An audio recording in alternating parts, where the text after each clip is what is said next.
আমরা 5ই জুলাই বরিশালে ঘোষণা দিয়েছিলাম যে ছাত্র আন্দোলন, বৈষম্য বিরুদ্ধে আন্দোলন হচ্ছে, আমরা ঐক্যমত ঘোষণা করলাম 5ই জুলাই। আন্দোলন শুরু হয়েছে 1 জুলাই, আর আমরা ঘোষণা দিয়েছি 5ই জুলাই। মানে যখন কেউ জানতো না তখনই কিন্তু আমরা আন্দোলন সূচনা করেছি।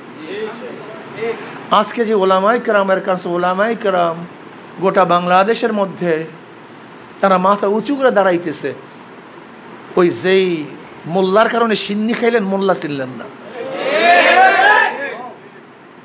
বুঝেন? এখন কি বা শেখায়ত করেন, বদনাম শুরু করছেন। আপনার কোথায় যে যেটা 3 তারিখ 4 তারিখ ফেসিসের সাথে বৈঠক করছে, কয় তারিখ? হ্যাঁ, 3 তারিখ 4 তারিখ। ফেসিস গেছে কয় তারিখ? 5 তারিখ।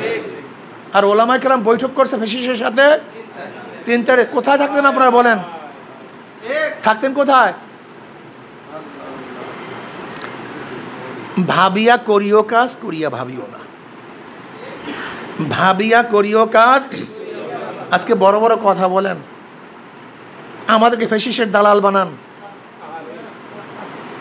আমাদেরকে ফেসিসের দোসর বানান, অথচ 3-4 তারিখের বৈঠকের ছবিগুলি এখন আমাদের কাছে আছে, গোটা বাংলাদেশে ঘুরতেছে।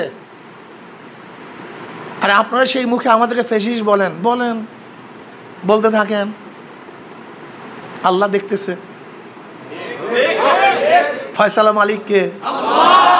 আল্লাহ উত্তম ফয়সালা মালিক, উত্তম ফয়সালা করবেন।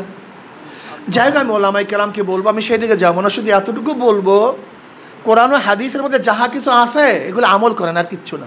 আমার বয়ানের দরকার নেই। কিতাবুল বুইও পড়েন না আপনারা? ব্যবসা বাণিজ্য করি আমরা? কেউ করি না, অনেকেই করি না, করতে চাই না, ব্যবসা বাণিজ্য করি না। খেদমতের বয়ান পড়েন নাই? খেদমত করি আমরা? অনেকেই করি না। আমরা পারস্পরিক সাহায্যের কথা বলি, আমরা অনেকেই পারস্পরিক সাহায্য করি না। ইসলাম হুকুমতের বয়ান পড়ি, কিন্তু কোনোদিন ইসলাম হুকুমত কায়েম করার চেষ্টা করি না। আমার কথা হলো, আমার থেকে নতুন কিছু জানার দরকার নেই, শুধু কোরআন ও হাদিসের মধ্যে যাহা কিছু আছে সেটা আমল করেন, যথেষ্ট।